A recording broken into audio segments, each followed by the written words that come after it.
Oke, kembali lagi ke kelas Sistem Informasi Manajemen di pertemuan materi keempat ya. Nanti kita sudah pertemuan ke-5. Kita akan bahas tentang perkembangan aplikasi sistem informasi berbasis komputer. Aplikasi teknologi informasi itu ada banyak sekali. Jadi sistem informasi itu bisa diaplikasikan dalam segala macam hal ya. Misalkan jika kita aplikasikan dalam fungsi organisasi, maka contohnya itu bisa saja kita bikin sistem informasi untuk produksi atau sistem informasi penjualan. Misalkan hari ini penjualannya sudah berapa banyak, kayak gitu, kemarin berapa banyak, dan seterusnya. Sistem informasi akuntansi ya, sistem informasi personalia, perseorangan untuk mengatur, misalkan sistem informasi untuk pegawainya ya, sistem informasi untuk sumber daya manusianya ya, SDM-nya dan seterusnya. Dan bisa juga misalkan kita bikin sistem informasi untuk keuangan dari organisasi, uang masuk, uang keluar ya, kayak gitu. Kemudian misalkan aplikasinya dalam mendukung manajemen, kita bisa bikin sistem pemrosesan transaksi, atau kita bisa bikin decision support system atau sistem pendukung keputusan. Sistem pendukung keputusan ini misalkan kita menyebutkan suatu variabel tertentu kan ya, menyebutkan variabel, terus nanti ada output berupa saran ya. Misalkan kita inputkan seseorang, dia sudah bekerja sekian tahun di perusahaan, dia punya berapa banyak anak, kemudian rumahnya di mana, kemudian pendidikan terakhirnya apa, kayak gitu. Maka kita bisa bikin semacam sistem yang memberikan output berupa gaji ya. Berarti berdasarkan data-data tadi, gajinya pegawai yang ini sekian, kayak gitu. Kemudian bisa juga GDSS atau Group Decision Support System. Ini sama saja seperti GSS ya, tapi kalau tadi yang saya contohkan itu kan berlaku untuk personal. Ini bisa berlaku untuk grup atau misalkan untuk suatu perusahaan, kayak gitu. Dalam tingkat perusahaan ya, keputusan yang diambil itu dalam tingkat perusahaan. Kemudian ada GIS ya, Geographic Information System. Ini saya kira sudah teman-teman kenal juga ya, banyak banyak contohnya secara sederhana, kayak Google Map itu juga kan termasuk. Kemudian ada Executive Information System, sistem informasi yang cocok digunakan untuk dalam tingkat eksekutif, misalkan manajer dan seterusnya. Ada juga misalkan aplikasi teknologi informasi dalam mendukung fungsional ya, bisa saja itu misalkan pendukung eh, berupa otomatisasi kantor ya, office automation. Kayak sekarang misalkan ada orang masuk ke kantor tidak perlu ngisi absen tulis lagi, tapi tinggal cap cap sidik jari. Atau bahkan yang lebih populer, pernah itu ada, jadi orang masuk kantor tidak perlu sidik jari, tidak perlu apa, hanya perlu lewat di pintu kantor saja sudah ketahuan nanti, karena sistemnya mendeteksi wajahnya secara otomatis.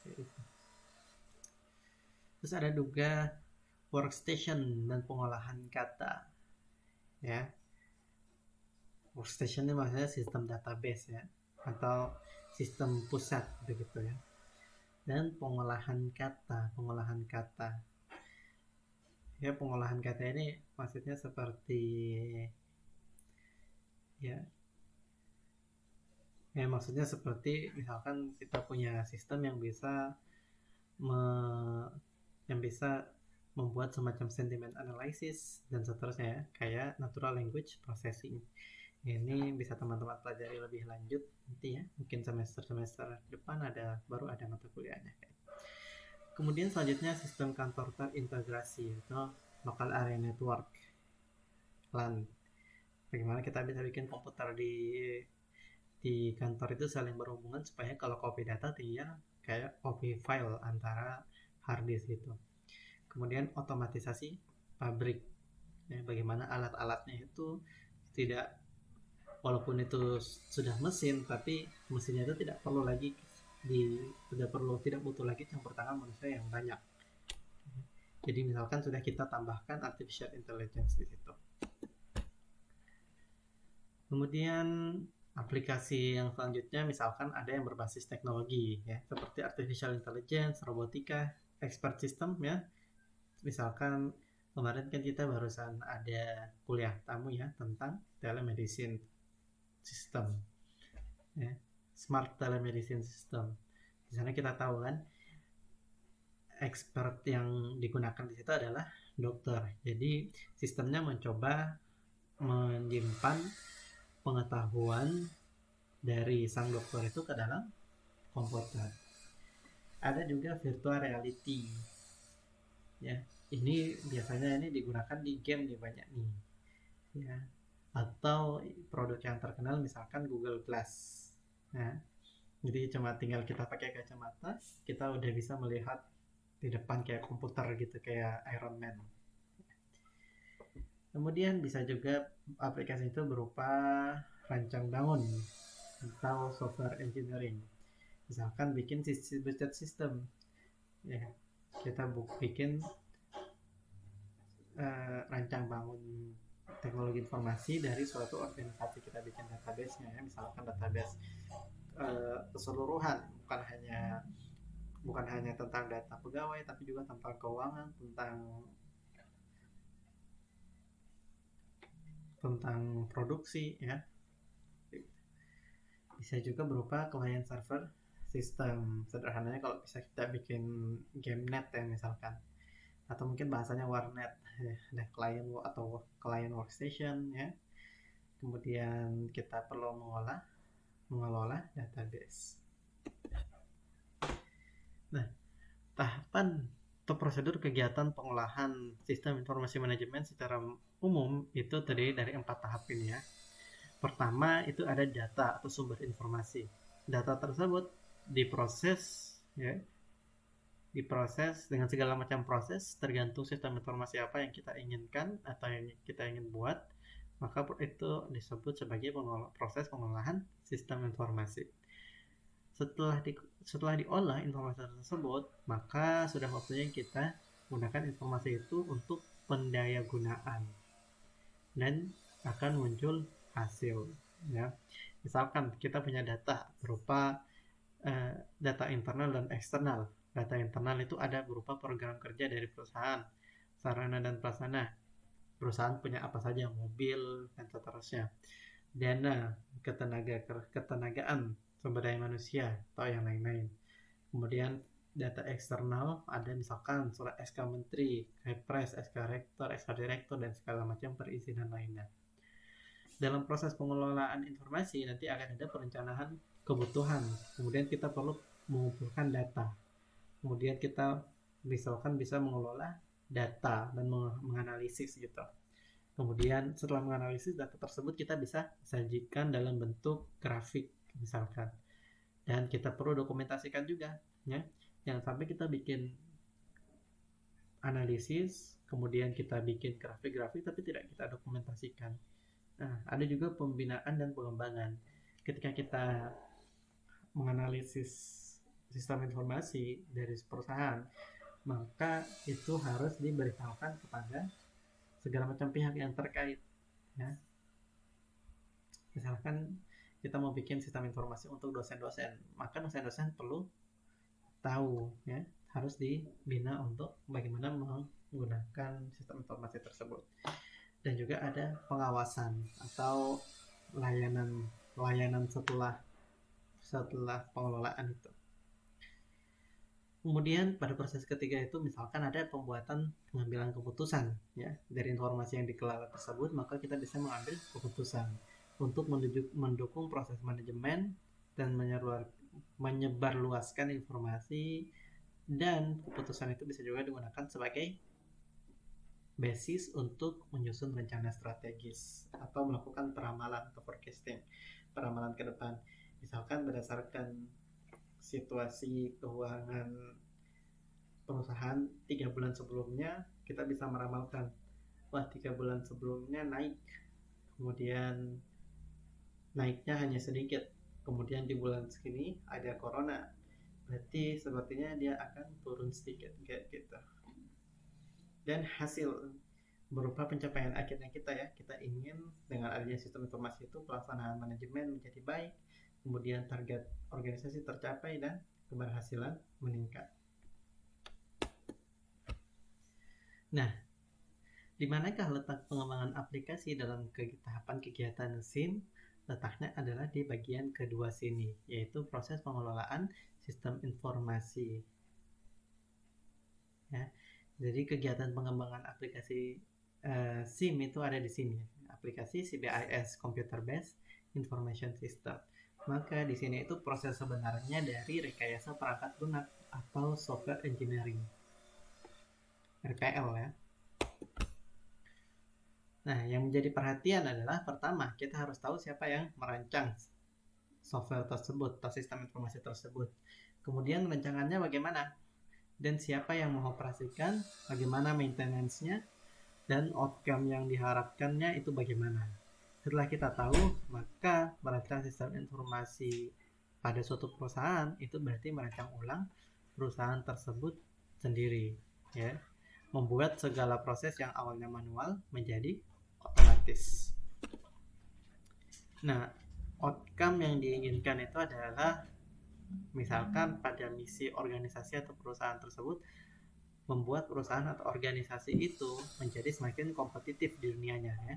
Karena sebelumnya yang semua proses itu kita lakukan secara manual, ketika kita lakukan secara otomatis, maka prosesnya akan lebih cepat dan perusahaannya jadi lebih produktif. Kemudian sistem informasi membuat perusahaan atau organisasi menjadi semakin efisien dan efektif ya, dalam hal sumber daya manusia, dalam hal biaya, dalam hal waktu untuk produksi dan sebagainya. Nah, pengembangan sistem dan perubahan organisasi. Ada beberapa istilah yang perlu teman-teman ingat. Pertama yaitu otomasi, yaitu proses mempercepat kinerja tugas yang dijalankan masing-masing bagian organisasi sehingga lebih efisien. Kemudian ada juga istilah rasionalisasi prosedur, yang merupakan penyelarasan SOP untuk mengurangi kendala-kendala agar lebih efektif ya. Kemudian rekayasa ulang bisnis atau re-engineering. Ini adalah proses di mana kita memotong hal-hal yang tidak diperlukan oleh perusahaan tersebut. Nah, kemudian ketika kita merekayasa ulang, maka kita harus pastikan bahwa perusahaan tersebut benar-benar terstruktur, kemudian tanpa border geografis ya. Maksudnya perusahaan ini sistem informasi tersebut tidak terhalangi oleh letak, misalkan kantornya ini di tempat di Tidore, kemudian ada kantornya yang di Ternate, ada kantornya yang di OB Bacan dan seterusnya ya. Nah, kemudian hal yang penting diperhatikan adalah perpindahan paradigma dari manual ke otomasi. Kenapa? Karena sekarang kan susah kalau kita mau berpindah dari manual ke otomasi. Mudah mungkin bagi anak-anak mudanya, tapi kalau misalkan kantor yang berisikan orang-orang yang sudah umur 40-an, orang-orang yang sudah umur ya mungkin dari umur 35 itu sudah mulai kesulitan. Nah, maka itu harus dipikirkan bagaimana menciptakan paradigma yang sama. Nah, kendala apa saja yang mungkin dihadapi dalam rangka mengembangkan aplikasi CBIS? Ya. Persepsi yang salah adalah bahwa dengan aplikasi sistem informasi dapat langsung memecahkan masalah. Itu salah persepsinya. Jadi, pemahaman awam terhadap proses pemrograman suatu aplikasi sistem informasi dan beranggapan bahwa program itu mudah dibuat. Ini juga pemahaman yang salah. Jadi tidak semua sistem informasi tentu membuatnya susah dan perlu analisis yang mendalam. Kemudian kendala yang ketiga, SDM di dalam organisasi tidak memahami sistem secara menyeluruh. Nah, makanya tadi yang saya jelaskan di awal, ketika sistem itu sudah dibuat, harus ada semacam pelatihan kepada orang-orang yang menggunakan sistem supaya mereka tidak blank, supaya mereka tidak buta. Nah, kalau misalkan mereka tidak tahu cara pakai sistemnya, berarti untuk apa sistemnya dibuat kan? Tidak ada yang pakai. Dan tujuan ingin dibuatnya sistem itu juga nanti tidak akan tercapai. Kemudian masalah yang sering terjadi juga data tidak tersedia secara utuh. Kan mau bikin sistem informasi. Sistem informasi berarti sistem yang memuat informasi. Informasi itu datangnya dari data. Nah, kalau datanya tidak utuh, bagaimana mau dapat sistem informasi yang baik kayak gitu. Kemudian tidak menindaklanjuti aplikasi yang sudah dibuat. Aplikasinya dibuat, kemudian berhenti di tengah jalan. Ya. Nanti kemudian tahun depan ada rencana pembuatan lagi, dibuat lagi, mulai dari nol, tapi uh, tidak ada apa istilahnya, tidak ada follow up ya, dari yang tahun sebelumnya itu misalkan. Nah, masih banyak kendala teknis lainnya. Nah, coba kalian sebutkan satu kendala teknis di kolom komentar ya. Nanti saya akan lihat dan saya akan cari tahu apakah kalian masih memperhatikan sampai sini atau tidak ya. Dan akan ada di plus yang komen di sini kendala teknis yang lainnya, satu orang sebutkan satu. Oke, cara pengembangan aplikasi computer based information system pada organisasi itu seperti apa? Pertama, bisa saja kita membuat sendiri. Ya. Membuat sendiri maksudnya orang di organisasi tersebut dia buat sendiri, entah itu manajernya, entah itu orang yang bagian IT dan seterusnya. Kemudian entah ditugaskan kepada tim tertentu, bisa. Kemudian membeli paket perangkat lunak jadi ya. Sudah ada banyak perangkat lunak jadi yang bisa digunakan untuk perusahaan atau perorangan ya. Misalkan ada Trello yang bisa digunakan untuk meeting secara online ya. Kemudian ada juga Slack ya, kalau teman-teman tahu, dan masih banyak yang lain. Dan yang ketiga, bisa saja dengan melakukan outsourcing jasa pembuat aplikasi ya.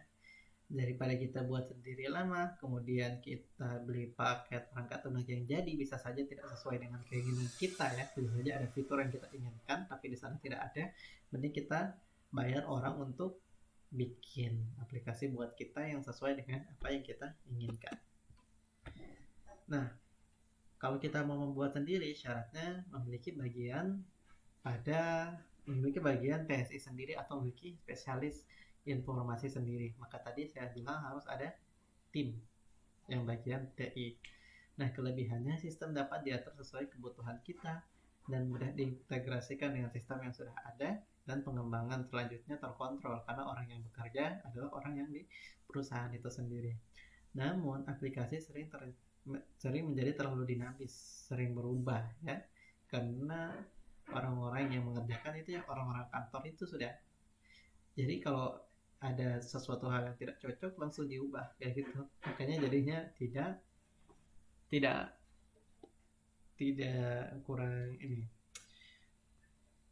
kurang saklek, kurang pas ya. Jadi terlalu sering berubah-ubah. Itu juga tidak bagus. Membutuhkan biaya rutin untuk pemeliharaan bila sistem sudah berjalan stabil. Kita perlu bayar database, kita perlu bayar yang lain-lain. Kemudian sering mengabaikan dokumentasi ya, karena biasanya bagian PSI dari kartu tersebut mereka bukan orang yang memang kesehariannya membuat sistem informasi ya. Mereka memang bagian yang bisa membuat sistem informasi tersebut, tapi mereka bukan istilahnya itu yang benar-benar profesional khusus melakukan hal itu seperti orang-orang di perusahaan software. Kemudian yang kedua, cara yang kedua membeli paket perangkat lunak jadi ya. Nah, syaratnya aplikasi yang dikembangkan itu bersifat umum dengan bersifat khusus. Kenapa? Karena kalau bersifat khusus akan ada hal-hal atau fitur-fitur yang diinginkan untuk perusahaan, tapi aplikasinya itu tidak punya.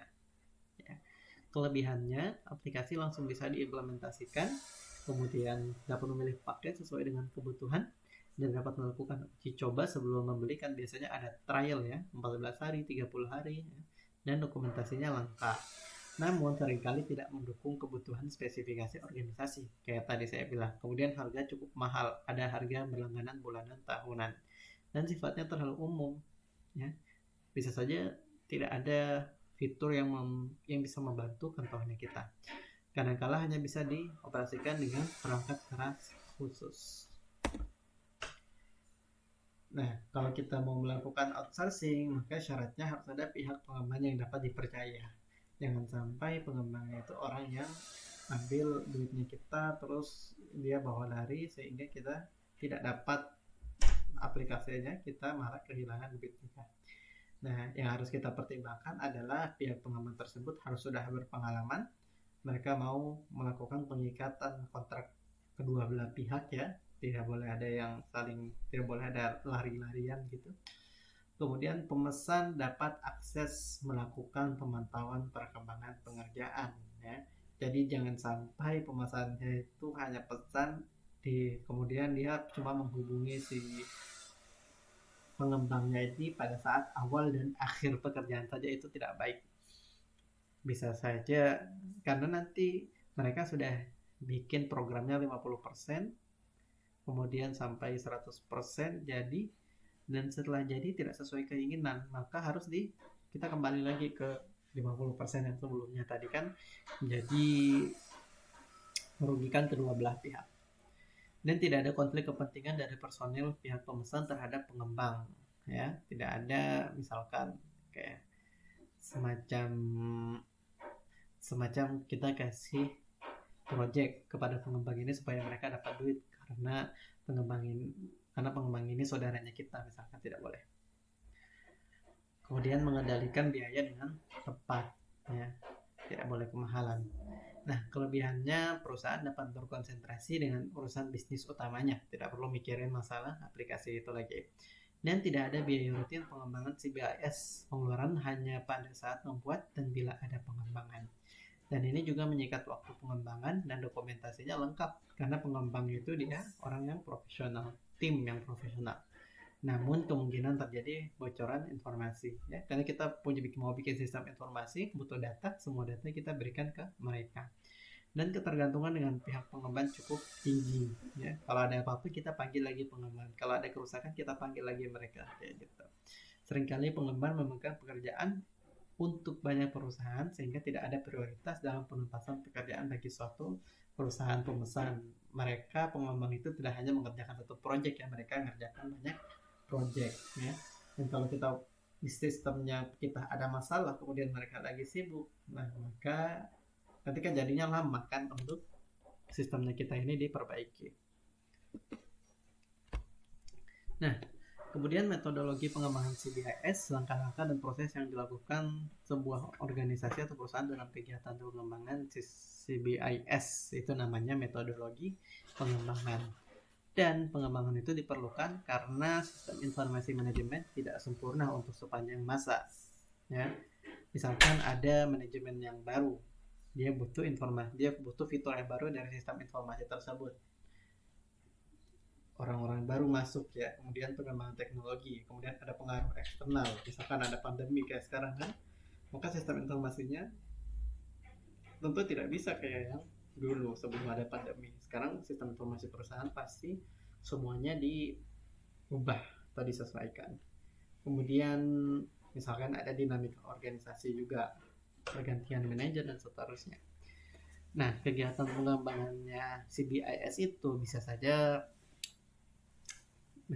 misalkan menganalisis ulang sistem informasi, kemudian merancang, habis itu diimplementasikan ulang, atau misalkan dalam bentuk pemeliharaan.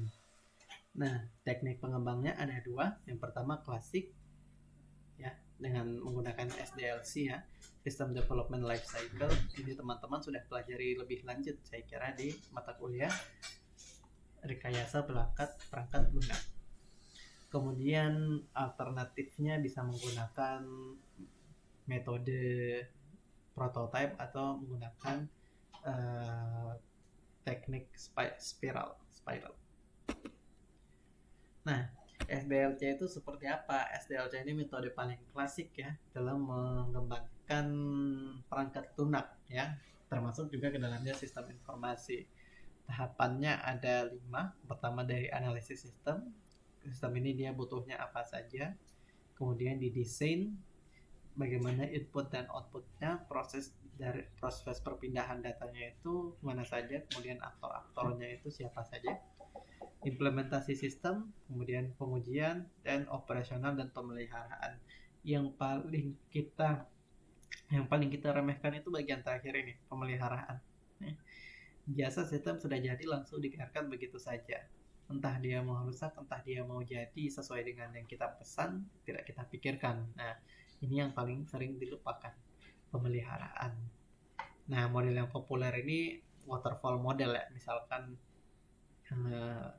waterfall model. Jadi secara proses itu secara berurutan dari atas ke bawah. Itu bisa teman-teman pelajari lanjut di mata kuliah rekayasa perangkat lunak. Nah, ini dia, ternyata ada di slide-nya. Jadi ini model yang cukup populer dalam SDLC ya. Jadi setiap tahap dilakukan setelah tahap sebelumnya selesai dilakukan ya. Jadi analisis dilakukan, misalkan kita studi kelayakan dan analisis kebutuhan sistem. Setelah itu baru kita lakukan desain sistem. Setelah desain baru kita implementasi dan kita operasikan. Nah, misalkan ada masalah dalam operasionalnya, maka kita baliknya ke tahap implementasi ya. Jika implementasinya salah, maka kita kembali ke desain. Jika desainnya ada yang salah misalkan, maka kita kembali ke merubah analisisnya. Nah, kelebihannya ini pekerjaan yang dilakukan itu terstruktur, setiap tahap memiliki dokumentasi tertulis dan mudah dilakukan penyesuaian dalam setiap tahapnya ya. Karena jelas tahapannya. Kalau tahapan ketiga ada masalah, berarti kita harus perbaiki tahapan kedua misalkan.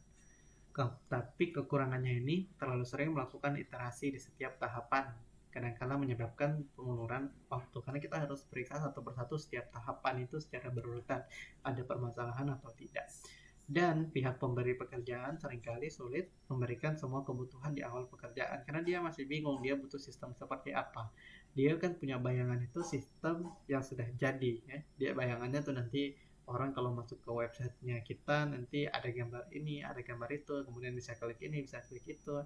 Dia tidak mengerti istilah-istilah yang orang-orang IT pakai ya. Misalkan butuh data ya. Kemudian data ini berupa string, kemudian butuh data berupa integer ya, itu dia tidak mengerti. Dan hasil software aplikasi baru bisa dilihat pada akhir masa pekerjaan pihak pengembang ya. Kan semuanya itu terus prosesnya kan berstruktur ya, bertahap ya. Dan hasil jadinya atau implementasinya itu kan terletak pada tahap yang akhir-akhir tadi setelah analisis, desain semuanya. Teknik lain itu ada prototyping dan ada model spiral ya. Dan sangat sulit untuk menentukan kebutuhan pada awal pengembangan ya, karena perubahan jauh lebih cepat dari apa yang kita pikirkan ya. Makanya pendekatan lain yang bisa kita coba adalah pendekatan prototype untuk mengatasi kesulitan menentukan kebutuhan tersebut. Nah, ini digunakan untuk menunjukkan model software aplikasi CBS yang akan dikembangkan. Jadi, cuma menunjukkan model saja, baru menunjukkan model, belum menunjukkan hasil akhirnya. Ini efektif bila user belum siap dengan persyaratan software secara lengkap. Biarlah user itu dia belum sebenarnya belum terlalu mengerti apa software yang dia inginkan, cuma dia butuh software aja gitu. Nah, sasaran metode ini adalah yang ingin dicapai dari metode ini itu pertama ingin mengurangi waktu sebelum melihat software yang konkret atau yang sebenarnya yang 100%. Kemudian menyediakan feedback cepat dari user ke pengembang ya, untuk mendapatkan saran dari user atau saran dari penggunanya tersebut secara cepat. Dan juga membantu menggambarkan kebutuhan user dengan menekan kesalahan sedikit mungkin. Kemudian prototipe ini juga bisa meningkatkan kesepahaman antara user dengan pengembang terhadap sasaran yang akan dicapai. Dan juga keterlibatan user sangat berarti dalam analisis dan desain ya. Karena modelnya setiap kali kita bikin model kita tunjukkan ke user. Kemudian ada masukan, kita perbaiki lagi modelnya, kita tunjukkan lagi ke user kayak gitu. Nah, model software prototype ini ada banyak ya. Misalkan model kertas, kita menggambarkan interaksi pemakaian dan software dan berisi rencana tampilan aplikasi. Kita bisa bikin di PowerPoint atau misalkan ada aplikasi-aplikasi yang mendukung. Kemudian ada juga model kerja, ya kan, implementasi fungsi atau modul dalam software. Misalkan ada fungsi untuk menambah karyawan, mengedit gaji, mengedit menambah barang kayak gitu ya. Kemudian ada yang perlu kita tambahkan juga rumus-rumus aturan atau standar-standar yang digunakan oleh aplikasi. Nah, jadi model aplikasi yang akan dikembangkan itu biasanya mereka bilang masih dalam versi demo. Nah, itu contohnya berarti dia menggunakan pendekatan prototype dan dibuat sederhana hanya untuk menangkap kebutuhan informasi saja. Kelebihan teknik prototype ini dia memberi pihak pekerja kesempatan untuk melihat contoh aplikasi terlebih dahulu sebelum jadi 100%. Kemudian kebutuhan input-output dapat terlihat lebih nyata. Karena karena walaupun belum jadi, user itu dia bisa berinteraksi dengan aplikasi tersebut. Dan penambahan atau pengurangan input-output serta penyempurnaan proses dapat dilakukan di awal. Jadi tidak seperti SLDC, input-outputnya itu harus kita definisikan sedari awal. Namun kelemahannya seringkali prototipe dianggap aplikasi yang sudah jadi. Ya, kelemahannya itu. Kemudian orang-orang pakai aplikasi yang masih prototipe. Seringkali mengabaikan dokumentasi dan terlalu lemah beriterasi dalam proses prototyping sehingga kehabisan waktu pada pengerjaan proyek yang sebenarnya. Di gambar proses teknik prototyping itu kurang lebih seperti ini ya. Jadi dimulai dari pengumpulan kebutuhan, pembuatan prototype, kemudian ada evaluasi, lalu kita kumpulkan lagi kebutuhan, buat prototype, evaluasi lagi sampai jika evaluasinya sudah selesai, maka mulai pengerjaan proyek yang sebenarnya, implementasi yang sebenarnya, dan masuk ke operasional. Nah, langkah-langkah prototyping ini ya, ini kurang lebih sama ya kayak gambar tadi, cuma dijelaskan dalam bentuk kalimat.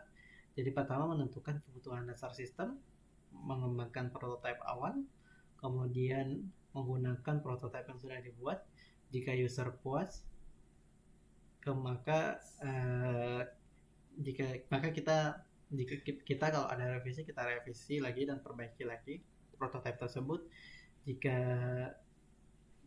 tidak puas, maka kita ulangi lagi membuat prototipe yang baru. Nah, langkah kalau lebih lengkapnya bisa ditunjukkan pada gambar berikut ini ya. Tapi ini kurang lebih seperti gambar yang sebelumnya tadi, yang pada 2 slide sebelumnya. Nah, model spiral ini perbaikan dari teknik yang lainnya. Dia menggabungkan keuntungan teknik lain dengan memasukkan analisis risiko pada setiap level. Ya, jadi aktivitas utama dari model spiral ini itu dia berupa perencanaan. Perencanaan itu isinya ada penentuan sasaran, misalkan dia menentukan alternatif solusi dan hambatan-hambatan dari sistemnya ini apa. Dia juga menganalisis risiko. Ya, risiko yang dianalisis itu berupa misalkan alternatif solusi kalau ada permasalahan dan identifikasi risiko. Kemudian ada juga perekayasaan, dan bagian perekayasaan ini bagian pengembangan produk ya, bagian intinya. Ya, kemudian bagian evaluasi oleh pemakai di bagian akhir. Ya, sudah sekian itu untuk pertemuan kali ini. Kita ketemu di pertemuan selanjutnya.